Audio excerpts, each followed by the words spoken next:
بسم الله الرحمن الرحيم اهدنا الصراط المستقيم.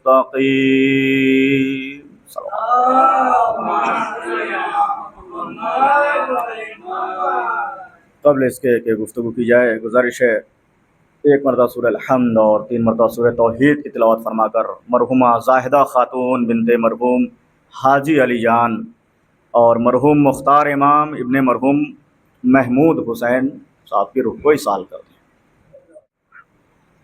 صلوات علیہ مل جل کر محمد اور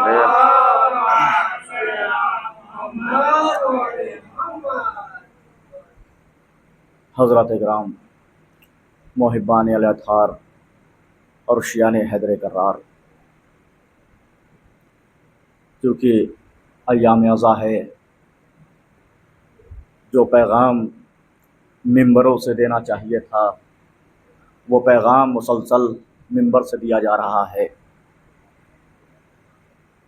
اور آپ دیکھیں کہ قرآن کا حق ہی یہی ہے، کیونکہ مذہب شیعہ یا تو اللہ کے قرآن کا نام ہے یا 14 کے فرمان کا نام ہے، اور ممبر کا حق ہے یا تو اس ممبر سے قرآن کی آیتیں بیان کی جائیں یا اہل بیت کے فضائل پڑھے جائیں. ممبر کا اصل حق یہی ہے. یہی وجہ ہے کہ مجلس شروع ہونے سے پہلے خطبے کے فوراً بعد قرآن کی آیت پڑھی جاتی ہے. اور آپ دیکھیں کہ وہ بابرکت کتاب کہ جو اللہ نے انسانوں کی ہدایت کے لیے نازل کیا، وہ کتاب کہ جس میں ہر اللہ نے خشک و تر موجود رکھا تاکہ آدمیت پریشان نہ ہو جائے، آدمیت کہیں گمراہی کی طرف مبتلا نہ ہو جائے کہ پروردگار یہ تو تھا لیکن یہ نہیں تھا. اللہ نے ہر خشک و تر موجود کر کے بتا دیا کہ سنو ولا رطبن ولا یابسن الا فی کتاب مبین. کوئی خشک و تر ایسا نہیں ہے کہ جو اس قرآن کریم میں موجود نہ ہو. دیکھیے ایسا نہیں ہے کہ صرف اللہ نے خشک و تر کو رکھا اور دعویٰ نہیں کیا. دعویٰ نہ کیا ہوتا تو لوگ کہہ دیتے ہیں کہ ہاں کچھ چیزیں ہیں کہ جو قرآن میں نہیں ہیں، لیکن قرآن نے دعویٰ بھی کیا ہے کہ اگر میرے دعویٰ کے مخالفت کر رہے ہو تو کوئی ایسی چیزیں ہیں جو تمہاری نگاہ میں نظر نہیں آ رہی ہیں تو تم ہم سے پوچھو، تم سوال کرو تو پتہ چلے گا کہ قرآن ہر سوال کا جواب اپنے سینے کے اندر سمیٹ کے رکھے ہوئے ہے.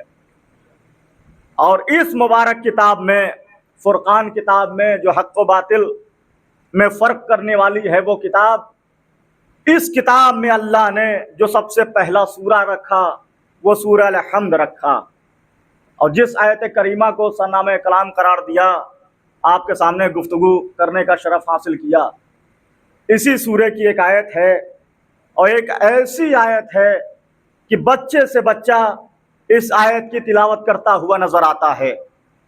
سورہ الحمد کی مختصر سی آیت اہدنا الصراط المستقیم، یعنی اللہ کا ہر بندہ ہر نماز میں اس آیت کی تلاوت کرتا ہے. آپ دیکھیں وجہ کیا ہے کہ اس آیت کی تلاوت ہر نماز میں کرتا ہے، کیونکہ آپ دیکھیں کہ قرآن کی سب سے پہلی دعا جو ہے وہ مال و منان کی دعا نہیں ہے. قرآن کی سب سے پہلی دعا کوئی نعمت کی دعا نہیں ہے. قرآن کی سب سے پہلی دعا اولاد کی دعا نہیں ہے. قرآن کی سب سے پہلی دعا رزق کی دعا نہیں ہے. قرآن کی سب سے دعا صحت کی دعا نہیں ہے. قرآن کی سب سے پہلی دعا شفا کی دعا نہیں ہے، بلکہ قرآن کی سب سے پہلی دعا کا نام دعائے ہدایت ہے. دعائے ہدایت ہے کہ اللہ چاہ رہا ہے کہ اگر تم مجھ سے کچھ دعا کرنا چاہتے ہو تو شروع کرو ہدایت کے نام سے. یعنی کوئی بھی دعا اس وقت تک مجھ تک نہیں پہنچ سکتی جب تک ہدایت شامل حال نہ ہو. یعنی ہر دعا پیچھے نظر آ رہی ہے اور دعائے ہدایت سب سے آگے نظر آ رہی ہے. یعنی اللہ چاہ رہا ہے کہ میرا بندہ جب مجھ سے گفتگو کرے، مجھ سے کچھ مانگے، مجھ سے کچھ طلب کرے، اسی لیے نماز کے بعد ہی تو دعا مانگتے ہیں نا. اس کا مطلب کہ پہلے دعائے ہدایت کر لیتے ہیں، اس کے بعد رزق کی دعا کرتے ہیں. پہلے دعائے ہدایت کر لیتے ہیں، اس کے بعد صحت کی دعا کر لیتے ہیں. اس کا مطلب اللہ سمجھانا چاہ رہا ہے کہ اگر مجھ سے کچھ مانگنا چاہتے ہو تو پہلے دعائے ہدایت مانگو. اگر گمراہی کو چھوڑو گے تب جا کے صحت تمہارے مقدر میں ہوگی.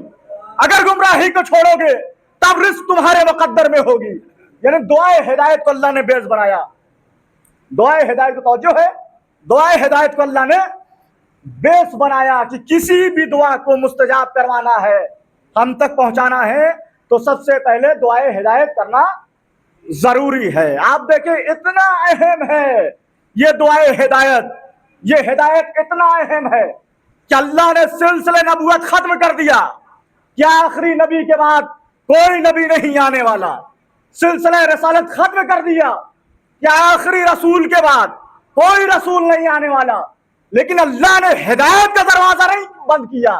المختصر یہ کہہ دوں کہ اللہ نے نبی کو ختم کر دیا, اللہ نے رسول کو ختم کر دیا, لیکن ہدایت کے لیے امام کو باقی رکھا.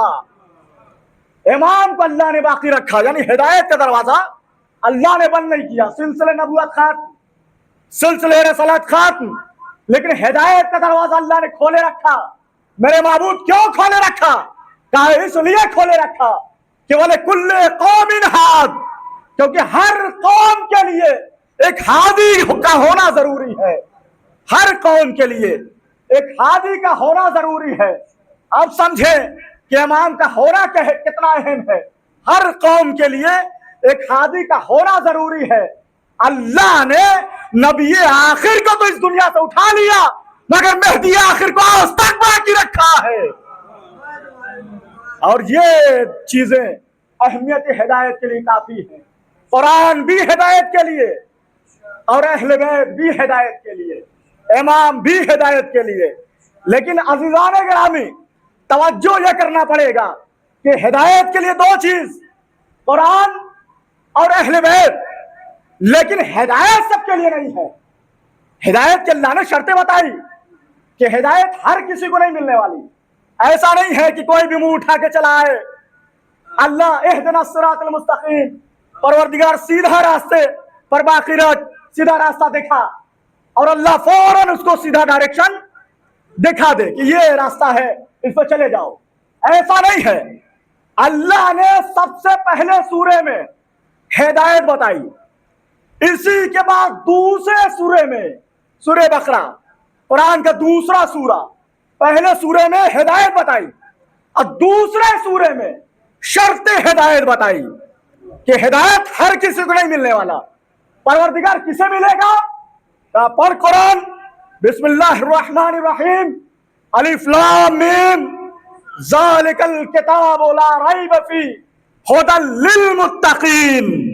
کہ اگر ہدایت چاہیے تو تقوی اختیار کرنا پڑے گا.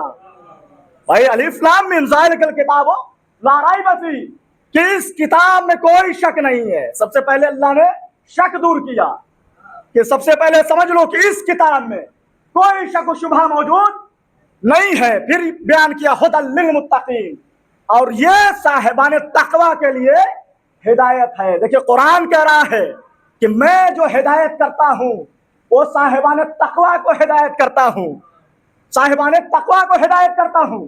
تو پہلے سورے میں اللہ نے ہدایت بتائی, دوسرے سورے میں اللہ نے شرط ہدایت بتائی. اس کا مطلب کہ ہدایت دینے کی بھی شرط ہے اور ہدایت لینے کی بھی شرط ہے. بھائی ہدایت لینے کی شرط متقی ہونا اور ہدایت دینے کی شرط معصوم ہونا.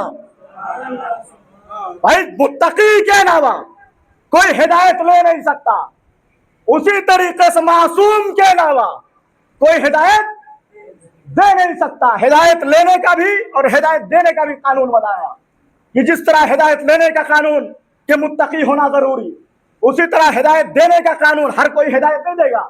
ہر کسی کے پیچھے مت چلے جانا یہ تمہیں ہدایت کے راستے پہ گامزن کر دے گا. نہیں, ہدایت وہی دے گا کہ جو معصوم ہوگا.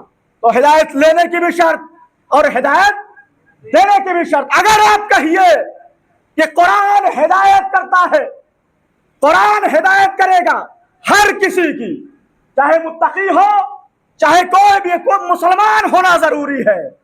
بھائی لوگ کہتے ہیں نا کہ صاحب مسلمان ہونا ضروری ہے, قرآن جھوم جھوم کر پڑھ رہے ہیں, حفظ کر رہے ہیں, حافظ بن رہے ہیں, کہ قرآن ہدایت دے گا. کہا صاحب حافظ بنیے. کہا کیوں؟ کہا قرآن ہدی للمتقین ہے. بھائی ہدایت دینے والا ہے قرآن. میں نے کہا صاحب تقوی والوں کو ہدایت دے گا. کہا نہیں قرآن تو مسلمانوں کو ہدایت دے گا. میں نے کہا اچھا اگر قرآن مسلمانوں کو ہدایت دیتا ہوتا، دیکھیں دلیل دے رہا ہوں، اگر قرآن مسلمانوں کو ہدایت دیتا ہوتا تو پھر فرقوں میں اختلاف کیوں ہے؟ فرقوں میں اختلاف کیوں ہے؟ بھائی کوئی نورانیت کا منکر ہے، کوئی نورانیت کا قائل ہے، کوئی یا علی مدد کا منکر ہے، کوئی یا علی مدد کا قائل ہے. یہ انکار و اقرار کس بنیاد پر؟ جب آپ ان سے سوال کیجئے تو وہ آپ کو کوئی روایت نہیں سنائیں گے بلکہ قرآن کی آیت سنائیں گے. اللہ نے قرآن میں یہ کہا، یعنی قرآن کی آیتیں سنائیں گے. اور میرے نبی نے کہا کہ 73 میں سے بس ایک فرقہ جنتی ہوگا. یا رسول اللہ کیا مطلب؟ کہا کہ قرآن پڑھنے والا جنت میں نہیں جائے گا بلکہ متقی جنت میں جائے گا. قرآن تو سب پڑھتے ہیں، قرآن پڑھنے والا جنت میں نہیں جائے گا. صاحبان تقوی جس کا ہوگا، جو صاحبان تقوی ہوگا، جو متقی ہوگا. پتا چل گیا کہ ایک فرقہ جنتی کون؟ جو صاحبان تقوی ہے، بس وہی جنت میں جائے گا. ایک صلوات پڑھے محمد والے محمد.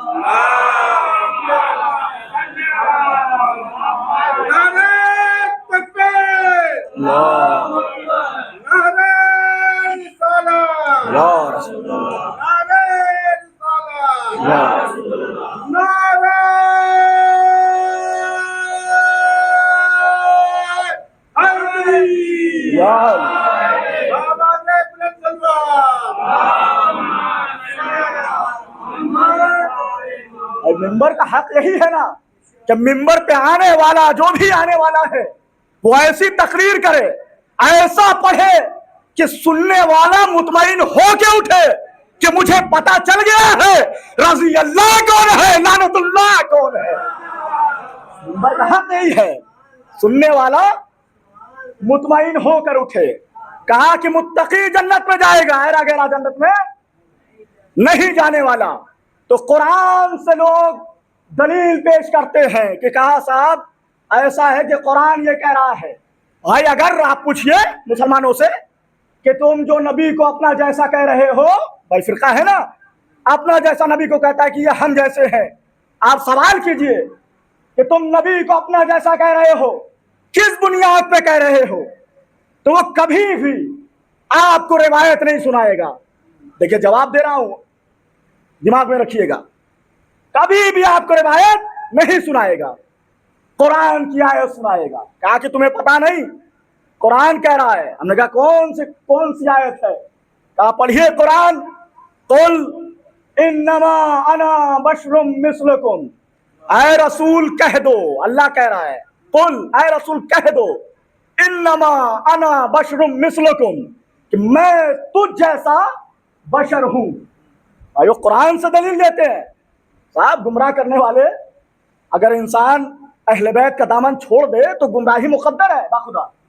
وہ قرآن سے دلیل دیتے ہیں. قرآن کہہ رہا ہے کہ قل انما انا بشر مثلکم، اے رسول کہہ دو میں تجھ جیسا بشر ہوں.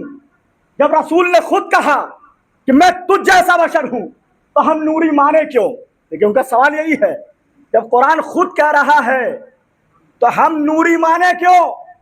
حالانکہ لفظ بشر نے بہکا دیا بشریت کو. اس لفظ بشر نے بہکا دیا بشریت کو. اس کا مطلب کہ انسان قرآن پڑھ کے بھی بہک سکتا ہے. بھائی قرآن پڑھ کے بھی انسان بہک سکتا ہے. بھائی قرآن پڑھ رہے ہیں نا، دلیل دے رہے ہیں کہ اللہ کہہ رہا ہے قل انما انا بشر مثلکم، اے رسول کہہ دو میں تجھ جیسا بشر ہوں. اس لفظ بشر نے بہکا دیا پوری بشریت کو. کہا کہ اچھا صاحب کیوں کہہ رہے ہو کہ نبی ہم جیسا؟ کہا اس لیے کہ قرآن کہہ رہا ہے کہ مجھ جیسا بشر ہیں. بھائی ہم بھی بشر ہیں، نبی بھی بشر ہیں، تو ہم نوری کیوں مانے؟ ان کا سوال کہ ہم نوری کیوں مانے؟ اب ان کو میں دلیل دے رہا ہوں کہ اگر تم لفظ کی بنیاد پر نبی کو اپنا جیسا کہہ رہے ہو تو پھر ماننا پڑے گا، اور نتیجہ کہاں تک پہنچے گا ملاحظہ فرمائیے گا، توجہ چاہتا ہوں. کہا کہ قرآن کہہ رہا ہے کہ میں تم جیسا بشر ہوں، تو جس طرح نبی بشر ہے اسی طرح ہم بشر ہیں تو ہم نوری مانے کیوں؟ آپ دیکھیں، ایک ہوتا ہے لفظ کی حقیقت، ایک لفظ الگ ہوتا ہے اور لفظ کی حقیقت کا ہونا یہ الگ ہوتا ہے۔ مثال دے دوں، جیسے کہ قرآن کریم کے ہی ذریعے مثال دیا جائے، اور دوسری طرف جانا مناسب نہیں ہے، قرآن سے بات ہو رہی ہے تو قرآن سے ہی بات ہو جائے۔ بھائی قرآن کہہ رہا ہے کہ اللہ تواب ہے نا، اللہ تواب ہے، اور بندوں کے لیے بھی استعمال ہو رہا ہے کہ ہم بھی تواب ہیں، یعنی اللہ بھی تواب اور ہم بھی تواب، دونوں کے لیے لفظ سیم استعمال ہو رہا ہے۔ لیکن کمال یہ ہے کہ اگر یہی لفظ تواب اللہ کے لیے استعمال ہوگا تو توبہ قبول کرنے والا، یہی لفظ تواب ہمارے لیے استعمال ہوگا تو توبہ کرنے والا، لیکن لفظ ایک ہے لیکن حقیقت لفظ جدا نظر آ رہا ہے۔ یہی لفظ تواب اللہ کے لیے استعمال ہوگا تو توبہ قبول کرنے والا، یہی لفظ تواب ہمارے لیے استعمال ہوگا تو توبہ کرنے والا۔ اچھا، اللہ ہے سمیع، سننے والا، اللہ ہے بصیر، دیکھنے والا۔ پھر سورہ دہر میں انسان کے لیے آیت نازل ہوئی کہ وہ جعلناہ سمیعا بصیرا، کہ ہم نے انسان کو سننے والا اور دیکھنے والا قرار دیا، سننے والا اور دیکھنے والا قرار دیا۔ تو آپ دیکھیں، اللہ بھی سمیع، ہم بھی سمیع، اللہ بھی بصیر، ہم بھی بصیر، اللہ بھی تواب، ہم بھی تواب، اللہ بھی متکلم، ہم بھی متکلم۔ تو کیا لفظ کی بنیاد پر اللہ کو اپنے جیسا مان لے؟ لفظ کی بنیاد پر اللہ کو اپنے جیسا مان لے؟ کہا صاحب توبہ کیجئے، کیسی باتیں کر رہے ہیں، معاذ اللہ کیسی باتیں کر رہے ہیں۔ ارے اس کی سماعت اور ہماری سماعت اور، اس کی بصارت اور ہماری بصارت اور، اس کا کلام اور ہمارا کلام اور، اسی طرح لفظ بشر نبی کے لیے اور ہمارے لیے اور۔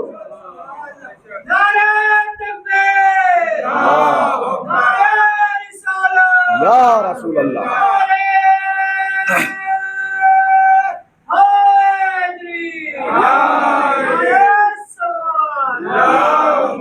صلی علی محمد۔ لفظ بشر نے بہکا دیا بشریت کو، لفظ کا ہونا الگ ہے اور حقیقت لفظ کا ہونا یہ الگ ہے۔ قرآن میں سب سے پہلا لفظ بشر جو نازل ہوا وہ جناب آدم کے لیے، انی خالق بشر من الطین، کہ میں مٹی سے ایک بشر بنا رہا ہوں۔ قرآن کا سب سے پہلا بشر، لفظ بشر آدم کے لیے استعمال ہوا، یہی لفظ بشر رسول اللہ کے لیے استعمال ہو رہا ہے، اور یہی لفظ بشر ہمارے لیے استعمال ہو رہا ہے۔ لیکن یہی لفظ بشر آدم کے لیے استعمال ہوگا، اس کی حقیقت اور ہوگی۔ یہی لفظ بشر نبی کے لیے استعمال ہوگا، اس کی حقیقت اور ہوگی۔ یہی لفظ بشر ہمارے لیے استعمال ہوگا تو اس کی حقیقت اور ہوگی۔ آپ دیکھ لیجئے نا بھائی، آدم کو بشر ہونے کے لیے، ہمیں بشر ہونے کے لیے، ماں ہو تو ہم بشر، باپ ہو تو ہم بشر، 9 مہینہ شکم مادر میں رہیں تو ہم بشر ہیں۔ لیکن آدم کے لیے نہ ماں ہے نہ باپ ہے، تو ہماری بشریت کے لیے ماں باپ کا ہونا ضروری ہے۔ آدم کی بشریت کے لیے نہ ماں کا ہونا ضروری، نہ باپ کا ہونا ضروری، نہ 9 مہینے میں شکم مادر میں رہنے کی ضرورت۔ تو ہماری بشریت وہ ہے کہ ہمارے جسم میں فرشتے روح پھونکنے آتے ہیں، اور آدم کی بشریت یہ ہے کہ آدم کے جسم کو فرشتے سر جھکاتے ہیں۔ ہماری بشریت اور آدم کی بشریت اور، لوگ آدم کی بشریت سے ملائیں نا پہلے اپنے آپ کو، بھائی لوگ آدم کے برابر نہ ہو سکیں تو ہمارے نبی کے برابر کیا ہوں گے جو فخر آدم ہے۔ ہمارے جسم میں فرشتے روح پھونکنے آتے ہیں، ان کے جسم کو فرشتے سر جھکاتے ہیں، تو ہمارا جسم الگ ان کا جسم الگ۔ بھائی ہمارا جسم جس جگہ آ جائے نجس ہو جائے، تو جو چاہتا ہوں ہمارا جسم جس جگہ آ جائے نجس ہو جائے. بھائی انسان پیدا ہوتا ہے نا, جگہ پاک کی جاتی ہے, بعد میں کی نہیں کی جاتی ہے. ہمارا جسم جس جگہ آ جائے نجس ہو جائے, ان کا جسم جس کعبے میں آ جائے قبلہ بن جائے. تو ہمارا جسم اور ہے اور ان کا جسم اور ہے. ہمارا جسم جہاں بیٹھا دیا جائے بیٹھ جائے گا. بھائی مرنے کے بعد دیکھ لیجئے گا, یا پیدا ہونے کے بعد بھی دیکھ لیجئے, جہاں بیٹھا دیا جائے بیٹھ جائے گا, جہاں لٹا دیا جائے لیٹ جائے گا. یعنی ہمارا جسم مجبور جہاں بیٹھا دیا جائے بیٹھ جائے گا, جہاں لٹا دیا جائے لیٹ جائے گا. لیکن ان کا جسم کہ اگر بچپن کا عالم بھی ہے, اب فرعون کافر ہاتھ میں لینا چاہتا ہے, تاریخ کس کے نگاہ میں ہے؟ فرعون موسیٰ کو لینا چاہتا ہے. موسیٰ کا تماچا چلا اور سمجھایا سن, نبی کا جسم کافر کی گود میں نہیں جا سکتا, نبی کا جسم کافر کی گود میں نہیں جا سکتا. ارے موسیٰ نے سمجھایا کہ جب میرا جسم ایک کافر کے گود میں نہیں جا سکتا تو نبی تو رسول اللہ کا جسم 40 سال تک ابو طالب کے آغوش میں کیسے پلتا رہا؟ جو نبی ایک پل کے لیے بس تھوڑا سا چاہا تھا نا, پیار آ گیا تھا. فرعون کو دیکھ کر, بچہ تو تھا نہیں, آسیہ نے گود میں لیا ہوا تھا, دیکھ کر پیار آ گیا, چاہا کے بڑھ کر گود میں لے لیا جائے. داڑھ ہی پکڑا اور ایک تماچا کھینچ کر موسیٰ کو مارا. اتنا زوردار کا مارا تھا کہ وہ بھلائے نہ بھولتا تھا. ابھی تو امتحان لیا تھا کہ نہیں یہ تماچا عام تماچا نہیں ہے. بھائی آسیہ نے کہا تھا کہ بچہ ہے, بھائی بچوں کی عادت ہوتی ہے ہاتھ ادھر ادھر کرنا, تو لگ گیا ہوگا. کہا کہ نہیں تماچا ہم نے کھایا ہے, مجھے پتا ہے کتنا زوردار کا تماچا تھا. جیسے ہی تماچا لگا منہ ادھر ہو گیا. گویا تاریخ نے ایک دوہرایا ہے, تاریخ نے اپنے آپ کو دوہرایا کہ ایک موسیٰ سے پہلے والا تماچا تھا, ایک موسیٰ کے زمانے والا تماچا ہے. موسیٰ سے پہلے والا جو تماچا تھا, جب ابو لہب کو علی نے مارا تھا تو ابو لہب دیکھتا ادھر تھا چلتا ادھر تھا, وہ ٹہڑا ہو گیا تھا. یہ علی کا تماچا تھا. ایک صلوات پڑھے محمد والے محمد.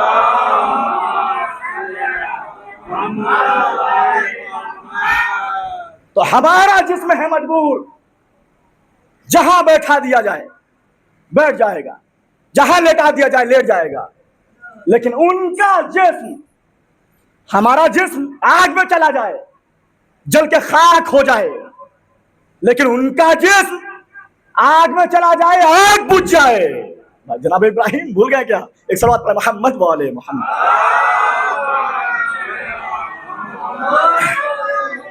تاریخ پڑھا کیجئے تاکہ اشاروں میں بات سمجھ میں آ جائے. ہمارا جسم آگ میں چلا جائے جل کے راکھ ہو جائے, ان کا جسم آگ میں چلا جائے آگ بجھ جائے, یعنی آگ بھی کوئی کام نہ کرے, کوئی اثر نہ کرے. بردن و سلامن قرآن کی آیت ہے کہ سلامتی کے ساتھ ٹھنڈی ہو جا, یعنی ہمارے ساتھ آگ ہے تو گرمی دکھاتی ہے, ان کے ساتھ آگ ہے تو ٹھنڈی دکھاتی ہے.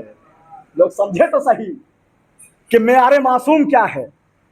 کہ ہمارا جسم پانی میں چلا جائے, سڑ گل جائے, 2 دن 3 دن انسان کا بدن ختم, کوئی وجود نہیں, سڑ گل جائے. لیکن ان کا جسم 40 دن مچھلی کے پیٹ میں رہے کچھ نہ ہو. تو ہمارا جسم الگ ہے, ان کا جسم الگ ہے. کبھی مقابلہ نہیں کہ وہ ہم جیسے ہیں, کبھی مقابلہ کوئی تصور کی بات ہی نہیں. ان کا جسم الگ ہے اور ہمارا جسم الگ ہے.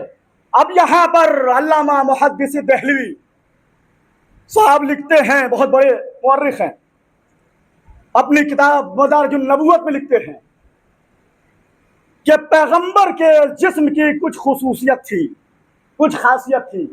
اس میں سب سے پہلی خاصیت وہ لکھتے ہیں کہ سب کا سایہ ہوتا ہے, پیغمبر کا سایہ نہیں تھا. کیوں سایہ نہیں تھا؟ کہ سایہ ہوتا تو کبھی آگے ہوتا پیغمبر کے, یا سایہ کا کام ہے کبھی پیچھے ہونا.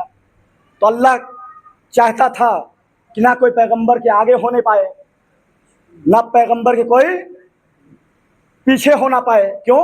آگے ہوگا تو احترام پیغمبر ختم ہو جائے گا. تو پیغمبر کے کوئی آگے آگے چلے یہ اللہ کو منظور نہیں ہے. اگر سایہ پیچھے ہوگا تو صحابہ کرام کا قدم سائے پر پڑے گا. تو اللہ کو منظور نہ ہوا کہ سایہ نہ آگے ہو نہ پیچھے ہو. اچھا تو برابر میں ہو جاتا بھائی, نہ آگے ہو نہ پیچھے ہو. آیا اللہ سایہ کو برابر میں ہی رکھتا؟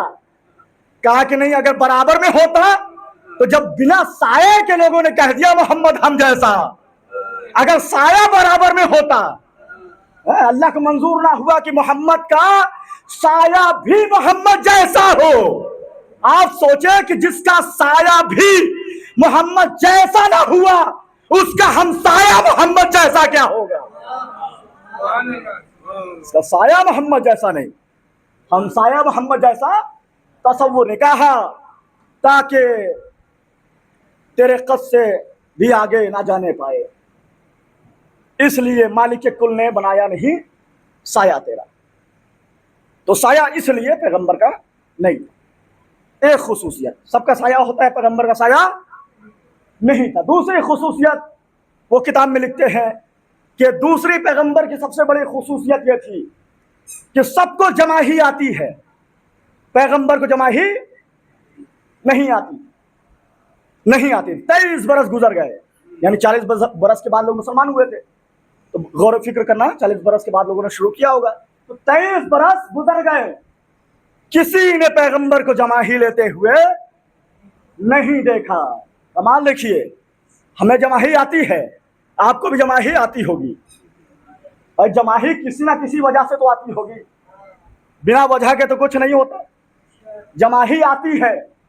اب جائیے سائنس کے پاس, ڈاکٹر کے پاس جانے کے بعد پوچھئے کہ صاحب آپ بتائیے جماہی کیوں آتی ہے, تو وہ بتائیں گے کہ صاحب جماہی اس لیے آتی ہے کہ آپ جائیے بیٹھ کر 10 گھنٹہ کام کر لیجیے. جب 10 گھنٹہ کام کریں گے بنا چائے پیے تو جماہی آنا شروع ہو جائے گی. کہا کہ جماہی کا تعلق انسان کے دماغ سے ہے. جماہی کا تعلق انسان کے دماغ سے ہے. جب دماغ تھکتا ہے تب جماہی آتی ہے. کہا کہ پیغمبر کو کسی نے بھی جماہی لیتے ہوئے نہیں دیکھا. اس کا مطلب کہ پیغمبر کو کبھی جماہی نہیں آتی تھی, اس کا مطلب کبھی پیغمبر کا دماغ تھکتا نہیں تھا. اب سوچو تو صحیح, غور تو کرو کہ جس پیغمبر کے دماغ پر تھکان کا اثر نہ ہو اس پیغمبر کے دماغ پر بخار کا اثر کیا ہوگا.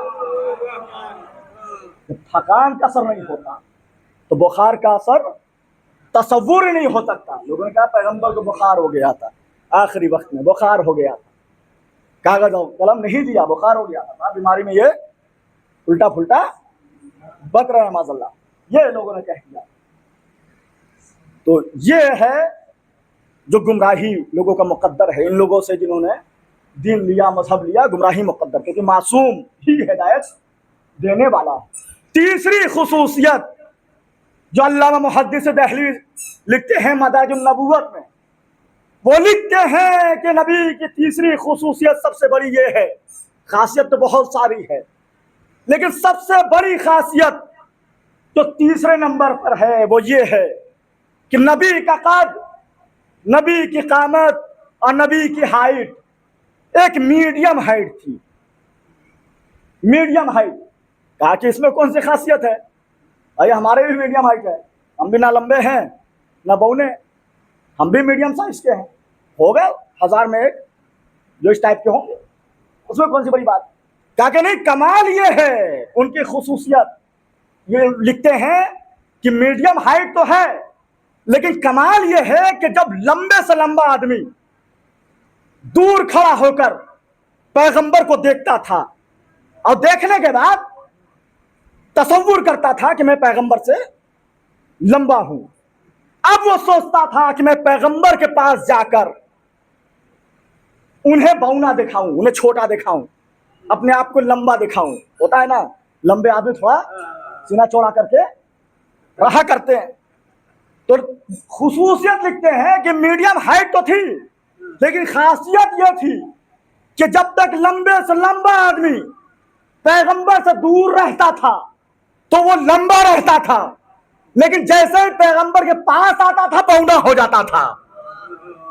وہ خصوصیت لکھتے تھے، وہ خصوصیت لکھ رہے ہیں کہ یا تو آنے والے کا قد گھٹ جاتا تھا یا نبی کا قد بڑھ جاتا تھا۔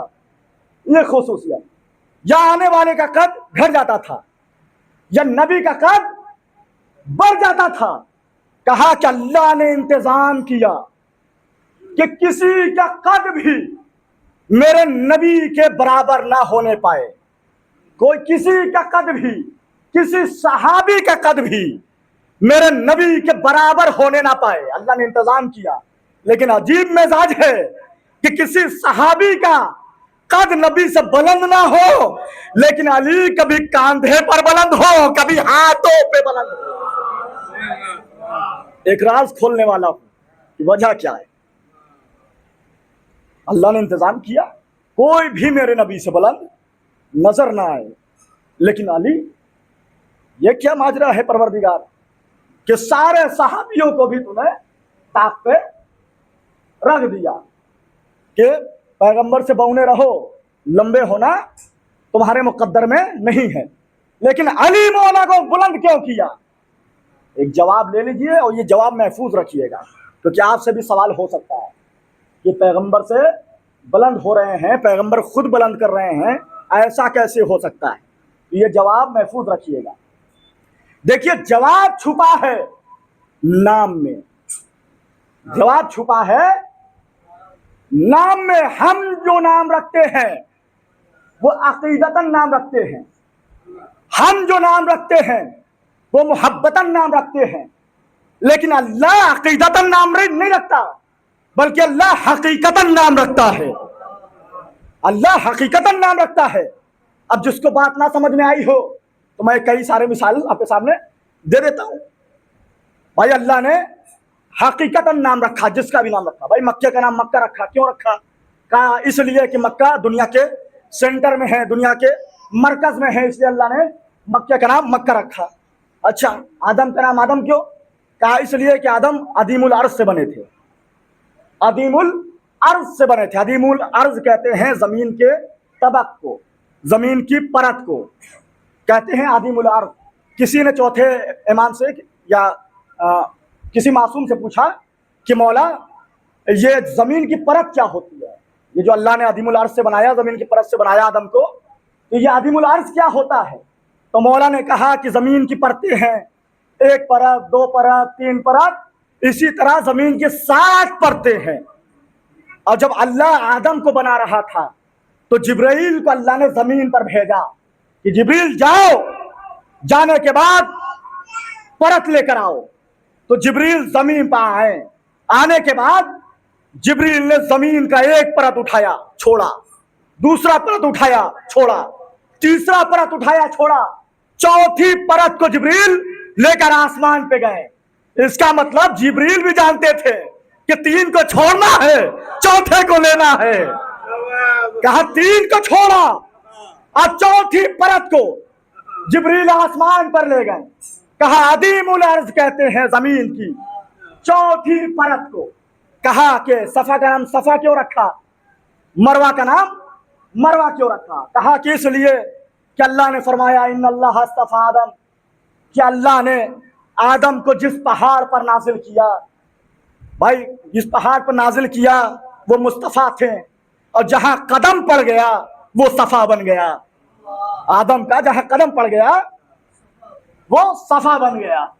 تو اچھا، نوح کا نام نوح کیوں رکھا؟ دیکھیے حقیقت نام کھول رہا ہوں کہ اللہ نام رکھتا ہے حقیقتاً، ہم نام رکھتے ہیں عقیدتاً، محبتاً، یہ بیسٹ ہے، یہ اچھا ہے، یہ سننے میں خوبصورت ہے، لیکن اللہ نام رکھتا ہے حقیقتاً۔ اب اللہ نے دیکھیے نام رکھا نا بقرہ، سورہ بقرہ، بقرہ نام کیوں رکھا؟ اس لیے کہ موسیٰ کے گائے کا تذکرہ ہے۔ سورہ فیل، فیل کیوں نام رکھا؟ اس لیے کہ ابراہا کے ہاتھی کا ذکر ہے۔ اسی طریقے سے آپ دیکھتے چلے آئیے، نوح کا نام نوح کیوں رکھا؟ کہا اس لیے کہ نوح نوحہ کرتے تھے تو اللہ نے نوح نام رکھ دیا، ورنہ عبد الرحمن ان کا نام تھا۔ نوح نام رکھ دیا کیونکہ وہ